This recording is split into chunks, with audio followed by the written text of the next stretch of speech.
Are you a devotee of Señor Santo Niño who owns an image of him holding a money pouch or carrying grapes? Or do you enjoy dressing your Santo Niño in different colors such as green or yellow, believing it brings good luck and blessings?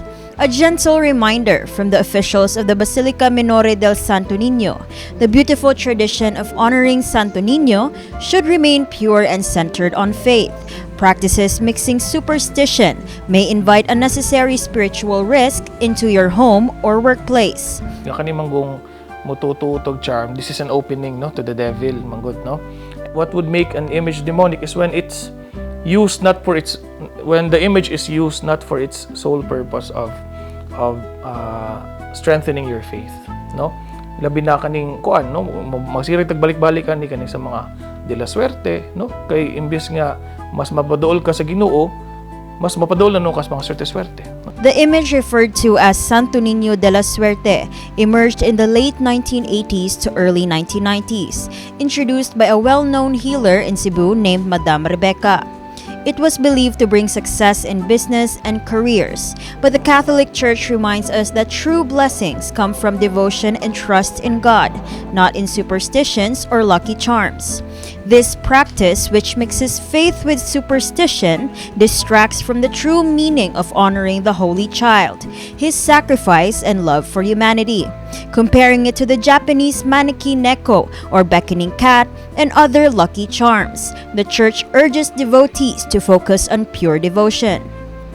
Reverend Father Jules Van Almeres shared that in the 1990s, Cebu Archbishop Emeritus Ricardo Cardinal Vidal sent a letter to the faithful across the Archdiocese to clarify the importance of maintaining the sacred image of Santo Niño without alterations or superstitious beliefs.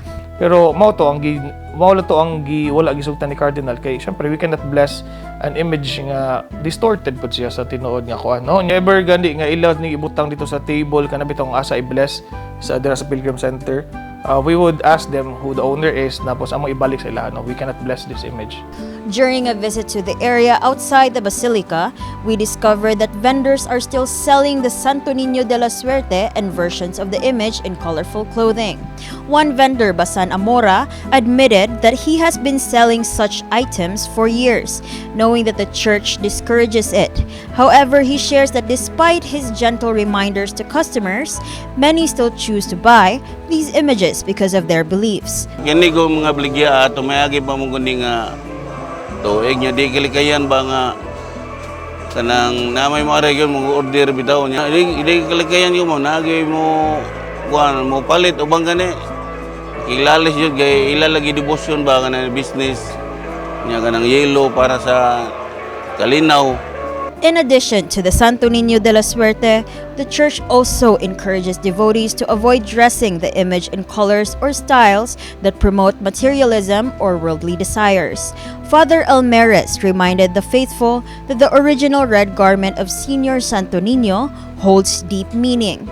It symbolizes his sacrifice, the blood he shed to save humanity out of pure love. Numura na noon og ganang saglan-saglan nila og superstition ning kaning pagka ato ang devotion ba sa Santo Niño, no? Which is precisely against our faith, no? Kay sa Catholic faith manggod, we only depend on the grace of God, no? Dili man ta motuwan ng mga superstitions, dili man ta motuwan ng mga paswerte-swerte. Actually narin na sa 10 commandments, no? In sa first commandment, I am the Lord your God, you shall have no other gods before me. Kay kung mag-believe magutan ni mga charm and luck, no? This is actually equated to equal na lang ni siya as an insult to God, no? This is 𝗦𝗲𝗂𝗏𝗏 for Sinulog 2025 sa 𝗦𝗶 TV, Cebu.